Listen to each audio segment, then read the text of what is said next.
Hey everybody, welcome back to another video. And in today's video, I thought I would introduce my new Indian Chief. Now this is the 116 Indian Chief Dark Horse. It's the base model of the 116 Dark Horse. It's not the Bob or anything like that, just the regular Chief, so it has the drag bars and the mid controls here, which both do not suit me very well. I feel like I lean too far forward with the drag bars, and riding with the mid controls is an interesting change from my Sportster, but it makes me feel very cramped. Like around my hip area, it's really tight. Maybe that's just my jeans, maybe my pants, whatever.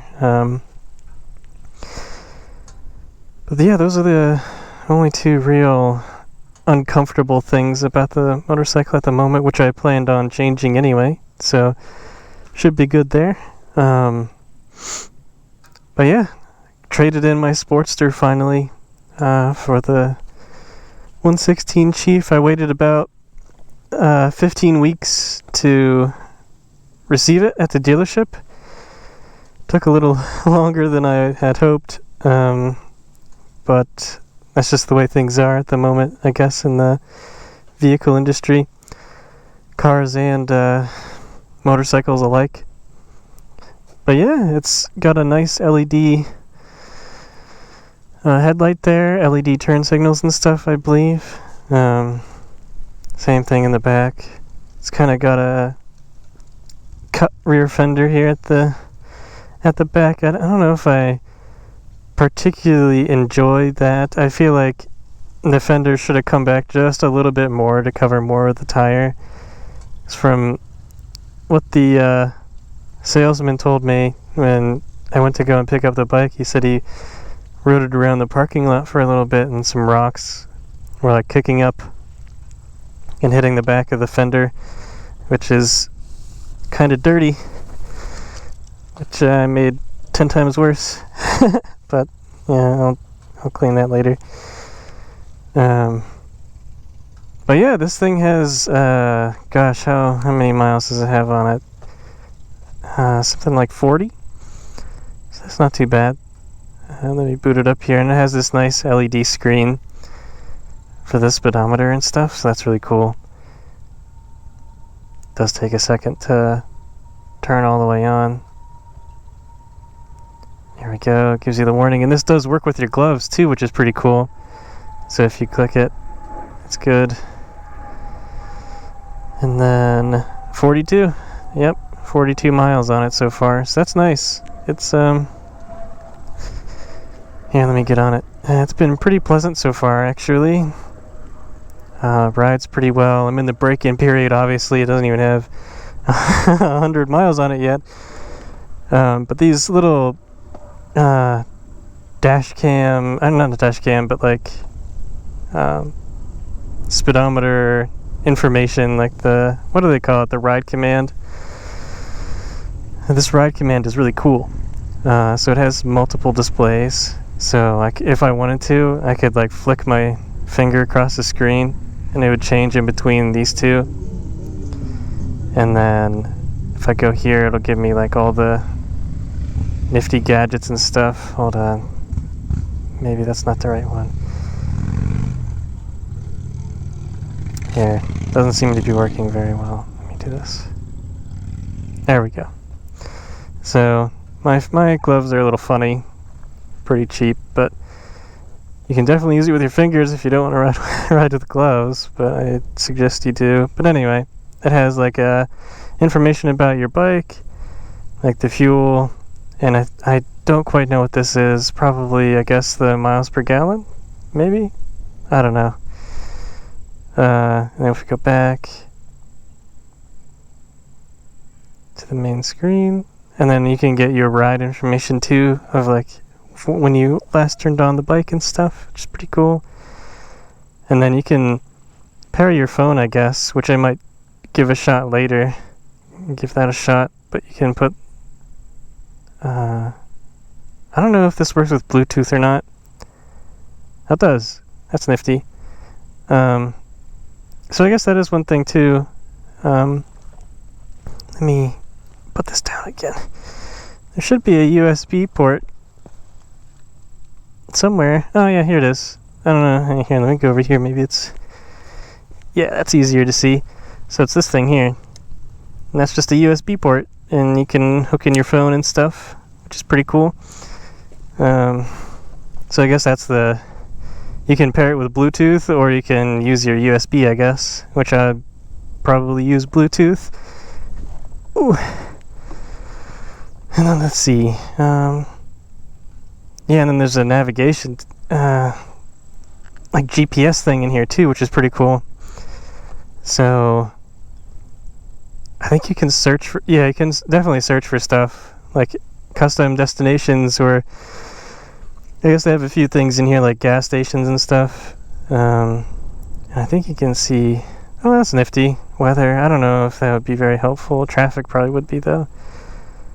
But yeah, you have your you have a GPS in this tiny little screen, which is crazy. And then there's, I accidentally went to it earlier, but let me see. There's triggers back here too, where you can go in between different screens. There's one over here, and there's one over here. Let me show you, just for posterity's sake. So, here's one. And then here is the other. So that's that. You can switch between the screens and stuff. If you don't want to take your hand off the handlebars or whatever, you can just flick it around with your fingers. And then there's different riding modes and stuff. Now, I've only done touring and standard. I've never done sport because I'm a little intimidated by other people's reviews of that. And how it's really torquey and it's really hard to keep under control. So I've kind of just stayed away from that for now while I get used to the throttle and stuff. Because there's actually, I don't know if you can tell, but there's a lot of play in here, more than I'm used to be honest. And you can actually like, push it back, which is weird. Harleys did, at least my Sportster, it didn't really have that issue. I guess it's not an issue, it's just a design choice. But yeah, I don't know, it's pretty much the bike, I guess. Has some cool settings and stuff, where it'll tell you your information and things like that. I guess controls is the, so if I go here, yeah, that's cool. But yeah, that's the Indian Chief at the moment. I guess I'll go take it for a ride, let you guys listen to it for a little bit. Actually, let me turn it on and let you guys hear the exhaust. I think that would be cool. So, from what I understand, you don't actually have to hold it in, the starter button. You can just press it in and let go, and it'll do its own thing. Unlike other motorcycles, I guess. I don't know, maybe Indian just does that with everything that they make, but first Indian at all, like ever, so that's pretty cool. But anyway, so, yep, and then it starts right up, which is pretty cool. And then the exhaust leaves a little to be desired.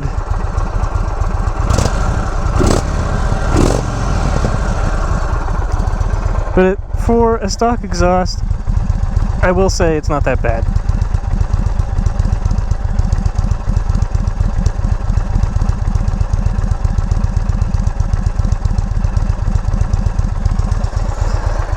But yeah, I plan on definitely changing that at some point. So we'll see about that. But yeah, let's go on a little ride and take it around and give you guys my first impressions. Hey guys, welcome back. So I'm out here on the Chief again. So I put it in standard mode just to kind of switch it up, see how different it was, and it is a little bit more responsive than touring. But yeah, just kind of experimenting with it right now, seeing what's what. Still not going to put it in sport mode. I don't want to do that quite yet. I'm not confident enough to slap it in there and sport mode and mess around with that. So not going to yet. But yeah, actually, as I got on the bike, there was another thing that I didn't quite enjoy, although it should be fixed by the moving the foot controls and stuff a little bit more forward. But the peg that you put your foot on the left side for your shifter, it's directly in the way of pulling up your kickstand, so you have to like reach around on the bottom. And I know you can move the peg up. It's possible to move it up and push it around and stuff, but not something I really want to deal with. So I hope pushing the pegs forward for the forward controls helps deal with that a little bit. But yeah, as far as responsiveness goes, it's very nice. Not too bad. I do have to get used to the throttle and stuff though, still. It's a little jerky on my end. Even in standard mode, so that's why I don't even want to try it sport at this point. But yeah, it's pretty slick. I think the paint job's pretty cool too. Although it has nothing to do with performance or anything, I just think it's cool. What else? Oh, I guess I can kind of compare it to what I'm used to on the Sportster, I suppose. So the Sportster I had was a 1200, and it was great for the skill level I was at, and I'm nowhere near perfect when it comes to riding. But I'm safe, you know, and I take my precautions and stuff. Check my lights every time I, turn on the bike, yada yada, that kind of thing, and watch for traffic positions and stuff like that. But anywho, it was great for my skill level at the time. Now, it had only had 5 gears, right? So that's another big step up, is having 6 with the Indian Chief, which is pretty cool. I do like that, especially on highway speeds. I would get up to about 70 miles per hour on my Sportster, and it would just scream.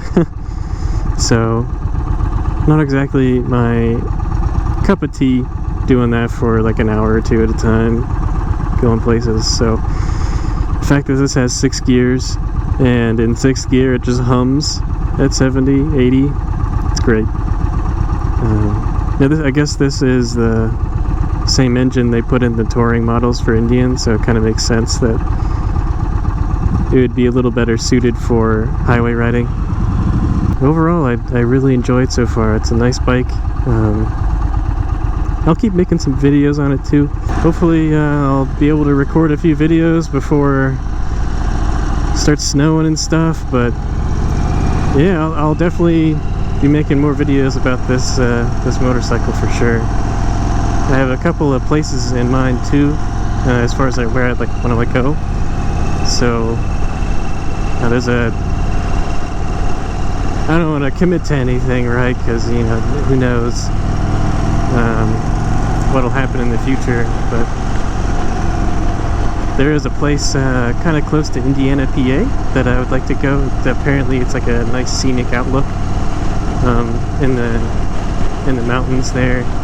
So I'd like to go and check that out sometime soon. So maybe I'll do that as my first official long voyage on the Indian Chief. But yeah, as far as the ride and stuff goes, I definitely know about that. Like, this is pretty slick, honestly. Very, very good purchase in my opinion. Definitely worth it, 100%. If you're coming from a Sportster or like something similar to that, for sure, definitely worth the investment. Now, if you're gonna do it like sometime when I've uploaded this video, just bear in mind that it will take a ridiculously long time to get your Indian Chief in, unless you find one in the dealership on the floor that they're selling. Because if you don't find it and you order it, it's gonna take a long time unless you get really lucky. Because it took me 15 weeks to get mine, like I mentioned earlier. Definitely a long time when you're ordering stuff in June and you get it in October. So kind of sucks, but hey, you know, that's just the way it is. But anyway, yeah, I'll make more videos and stuff and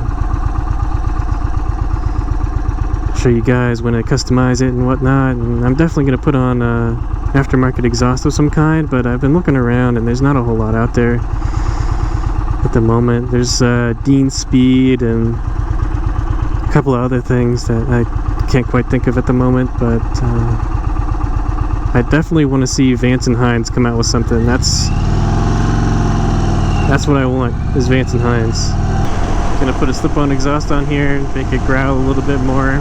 Hopefully not too obnoxiously like my Sportster, but hey, yeah, what can you do? You want a little bit more of a throaty growl from your bike. You're gonna have to make some compromises as far as being a neighborhood nuisance, right? But yeah, I don't know. I'll keep you guys updated. Handlebars, foot pegs. I might even try the foot pegs myself, moving that forward, but who knows. Definitely make a video on switching out the exhaust for sure, because I did that on my Sportster with little to no issues. So yeah, alright guys, thanks for tuning in, and I'll catch you guys next time.